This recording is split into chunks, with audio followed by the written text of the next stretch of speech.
हाँ जी बेटा, इसके बाद क्या है, area of the central plane section. Area कैसे निकालते हैं सेंट्रल प्लेन सेक्शन का? सेंट्रल प्लेन सेक्शन का मतलब क्या है कि प्लेन ने सेंट्रल कॉनिकॉइड को कट किया है, कि उसे हम क्या निकालते हैं कि कौन को जनरेट करता है। ठीक है, हमारे पास ये क्या आते हैं, तो रूट्स आते हैं इस क्वाड्रेटिक इक्वेशन के, तो वहाँ से आप प्रोडक्ट ऑफ द रूट्स भी निकाल सकते हैं। जो सेंट्रल प्लेन सेक्शन है, अगर वो एलिप्स है जिसके सेमी एक्सिस क्या है, R1 और R2 है। ठीक है, सेमी एक्सिस को एक बार क्या ले रहा है, R1 और R2 ले रहा है। ठीक है, अगर वो एलिप्स होता तो एरिया जो होता है एलिप्स का वो क्या होता है, मतलब जो एरिया है वो किसका है, अगर एलिप्स का बनता है, मतलब सेंट्रो कॉनिकॉइड से हम क्या बना सकते हैं, जब प्लेन क्या करता है, कट करता है किसको, कॉनिकॉइड को। ठीक है, अगर आपके पास ये प्रोडक्ट ऑफ द रूट्स आ रहे हैं तो वो लेट करता है कि अगर वो क्या हो, सेंट्रल प्लेन सेक्शन कैसा हो, अगर आपका एलिप्स बने जिसके सेमी एक्सिस क्या है, R1 और R2, तो इसका जो एरिया होता है एलिप्स का वो क्या होता है, पाई AB होता है। ठीक है, तो यहाँ से आपके पास सेमी एक्सिस की जो लेंथ है, एक आप ले सकते हो मेजर, एक आप माइनर ले सकते हो, तो वो होता है पाई R1 R2 होता है। तो R1 R2 को आप सॉल्व कर सकते हैं यहाँ पे। इसकी अनदर फॉर्म भी निकाल सकते हैं कि जो इक्वेशन होगी प्लेन की, जो इस प्लेन के पैरेलल आप क्या लेते हैं, कोई भी आपको प्लेन लेना हो किसी प्लेन के पैरेलल तो आप लेट कर लेते हो। अगर ये क्या होगा, टेंजेंट प्लेन होगा कॉनिकॉइड का, तो उसकी कंडीशन टेंजेंसी है। और भी अगर लेंथ ऑफ द परपेंडिकुलर होगी ओरिजिन से, तो आपके पास उसकी आप वैल्यू निकाल सकते हो। ठीक है, क्या आएगी, ओरिजिन से निकाल रहे हो इस प्लेन, अगर ये प्लेन क्या है हमारा, टेंजेंट प्लेन अगर होगा तो। ठीक है, तो यहाँ से क्या आएगा, डी बाई में square root of L square plus M square plus N square, D की वैल्यू को पुटअप करेंगे, सॉल्व करेंगे। ठीक है, तो यहाँ से आपके पास क्या आएगा, यहाँ पे L square by A plus M square by B plus में क्या है, एन स्क्वायर बाई सी है। ठीक है, बाय में यहाँ पे क्या है, L square plus M square plus में क्या है हमारा, एन स्क्वायर है। ए बी सी को सॉल्व करेंगे।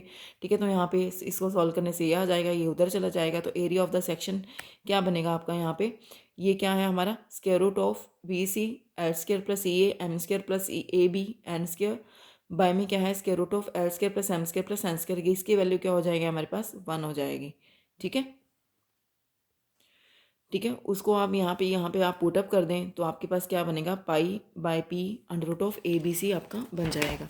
ठीक है, आगे कहता है कि अगर आपके पास कोई एलिप्स की जगह पे क्या हो, एलिप्सॉइड हो, तो उसका जो एरिया आपको निकालना होगा, कैसे निकालेंगे कि 1/A² 1/B² 1/C² से आप लास्ट वाले वैल्यू में क्या कर देना, इसको चेंज कर देना। ठीक है, उसके बाद हमारे पास फर्स्ट क्वेश्चन है, वो क्या है, ये कहता है कि prove that the axis of the section of the conicoid AX² plus BY² plus CZ² is equals to 1 by the plane LX plus MY plus NZ is equals to 0। वो इस कॉन के ऊपर क्या करता है, लाई करता है। मतलब जो axis of the section of the conicoid है, जब प्लेन ने क्या किया, कट किया, तो वो इस कॉन के ऊपर लाई करता है, आपको ये शो करके दिखाना है। ठीक है, तो यहाँ से हमने लास्ट में तो ये इक्वेशन निकाली थी फर्स्ट आर्टिकल में। ठीक है, तो यहाँ से वो किसकी वैल्यू निकालना है, एल के बाई लैम्डा की वैल्यू निकाली, एम के बाई म्यू की वैल्यू निकाली, एन के बाई न्यू की वैल्यू निकाली। ठीक है, इसको क्या किया, मल्टीप्लाई कर दिया, बी माइनस सी माइनस ए माइनस, मतलब इसको मल्टीप्लाई किया बी माइनस सी से, इसको सी माइनस ए से, इसको ए माइनस बी से। ठीक है, और क्या कर दिया, ऐड कर दिया, तो आपके पास वैल्यू आ जाएगी। ठीक है, तो ये आपके पास जो हमारी क्या होती है, सेमी एक्सिस की जो इक्वेशन थी वो क्या है, X by lambda is equals to Y by mu is equals to Z by nu, ये इस कौन के ऊपर क्या करेगा, लाई करेगा। ठीक है, इसके बाद सेकंड क्वेश्चन आप अपने आप करेंगे। ठीक है, अगर आपको कोई डाउट होगा पूछ लेना, ये उसके जैसा ही है जैसा हमने वहाँ पे पीछे क्वेश्चंस किया था। ठीक है, उसके अकॉर्डिंग है। ठीक है, आप साथ साथ क्वेश्चन करेंगे और साथ साथ आप आर्टिकल करेंगे तो आपका ये हो जाएगा। अगर आपको कोई डाउट लगे तो आप मेरे से बेटा पूछ लेना। ठीक है, उसके बाद थर्ड क्वेश्चन में कहता है कि find the condition that any two lines. ठीक है, आपको कंडीशन निकालनी है कि जब टू लाइंस क्या हों, axis of the section of the conicoid by plane through them, मतलब जब प्लेन क्या करेगा, कॉनिकॉइड को कट करेगा, तो आपके पास क्या बन रही है, टू लाइंस, मतलब कौन भी जनरेट, एक तो हमारे पास कौन जनरेट होता है ना आर्टिकल्स में, तो बट यहाँ पे क्या है, हमारे पास क्या बनेगी, टू लाइंस बनेगी। टू लाइंस क्या है, X by L1 is equals to Y by M1 is equals to Z by N1। Second line की इक्वेशन क्या है, X by L2 is equals to Y by M2 is equals to Z by N2। ठीक है, आपके पास conicoid की equation ये है, और आपके पास लाइंस क्या है, लाइन 1 और लाइन 2। वन लाइन के डायरेक्शन का साइन L1 M1 N1 है, और सेकंड लाइन के जो डायरेक्शन का साइन है वो क्या है, L2 M2 N2 है। ये कहता है कि L2 और लाइन 2 और 3 एक्सिस ऑफ द सेक्शन है, then each of them will bisect the कोड which are parallel to one other, hence each line belongs to the diametral plane which is conjugate to other. ये हमने ना diametral plane में क्या होता है, diametral plane में ये होता है कि जैसे आपके पास कोई कोनिकॉइड है, ठीक है, तो ये क्या होती है, कोड्स होती हैं। ठीक है, ये क्या होती हैं, लाइंस भी हो गई और कोड्स भी हो गई। ठीक है। यहाँ पे टू लाइंस आपको दे रखी हैं और ये जो टू लाइंस है फर्स्ट चैप्टर में हमने किया हुआ है कि ये क्या होती हैं, टू लाइंस आपस में कॉन्जुगेट होते हैं डायमीटर के। ठीक है। तो वहाँ पे ये मैंने आपको बहुत अच्छे से समझाया हुआ है कि कॉन्जुगेट की वैल्यू कैसे फाइंड करते हैं।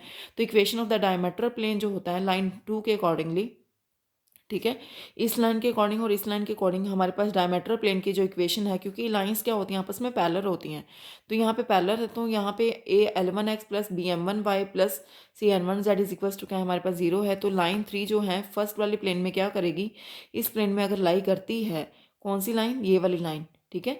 अब आप ये देखो बेटा, डायमेट्रल प्लेन है ये, इसको आप छोड़ दो इन लाइंस को। ठीक है। अब ये आप डायमेट्रल प्लेन में क्या होता है कि कोर्स होती हैं जिसका काम करती हैं, लाइन का काम करती हैं। और यहाँ पे लाइन है, ये भी लाइन है, ये भी लाइन है, ये भी लाइन है, आपस में क्या होती हैं, आपस में पैरेलल होती हैं। ठीक है। ये लाइंस आपस में क्या है, पैरेलल है। तो उसकी कंडीशन हमने वहाँ पे निकाली हुई है डायमेट्रल प्लेन में, जब कॉनिकॉइड में डायमेट्रल प्लेन आया था वहाँ पे। ठीक है। उसकी कंडीशन ये होती है a r one x plus b m one y plus c n one z is equal to 0। तो अब ये वाली लाइन क्या है, इसके पैरेलल है। ठीक है। इसके डायरेक्शन को साइंस जो इसको क्या करेंगे, सेटिस्फाई करेंगे। पुट कर दिया। ठीक है। और एक्सिस क्या होती हैं, आपस में परपेंडिकुलर होती हैं। जैसे यहाँ पे अगर हम एक्सिस की बात करें, ये आपकी एक सेमी एक्सिस है, ये आपकी एक्सिस है। ठीक है।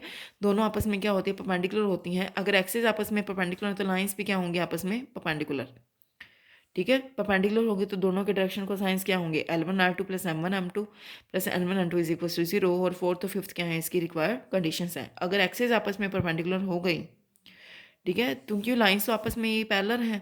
अगर हम यहाँ से क्या, जैसे आपके पास ये कोई कॉनिकॉइड है, ये आपकी एक्सिस है, सपोज करो सेमी एक्सिस है विद रिस्पेक्ट टू एक्स है, और ये मेजर एक्सिस हो गई, ये माइनर एक्सिस हो गई। ठीक है। अगर ये क्या हो जाए, आपस में परपेंडिकुलर हो जाए, ठीक है, तो लाइंस को भी हमने क्या लेना पड़ेगा, परपेंडिकुलर लेना पड़ेगा, क्योंकि लाइंस क्या है, हमारी एक्सिस ऑफ द सेक्शन है। ठीक है। तो यहाँ पे आपकी एक्सिस का काम कर रही हैं, तो यहाँ से हमारे पास ये रिक्वायर्ड कंडीशंस आ जाएंगी। क्लियर।